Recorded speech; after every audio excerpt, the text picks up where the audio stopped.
So the question was, in terms of ultimate success, sometimes the parents aren't the right folks to identify what's best for their kids. We invested in a nonprofit called greatschools.net. And the goal of greatschools.net is to help create more sophisticated consumers among parents.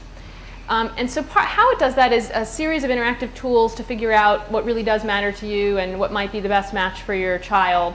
And also, what's the data on the schools that you're considering going to? How are they performing compared to some other schools with similar demographics or similar design or whatever?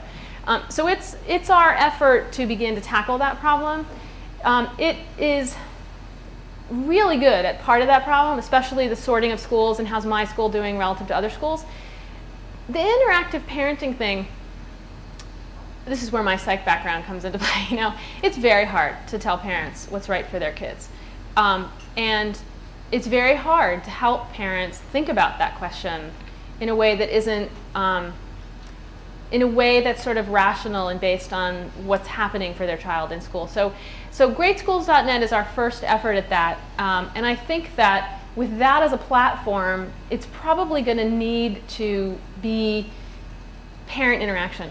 And that's what we find happens. Parents go to greatschools.net and then talk to each other about, well, this child works sense here, but my other child, you know, they're just different. It doesn't like the project-based environment. So, okay, go over to this school then, which is more structured. But you're right. Parents are a very important part of the equation.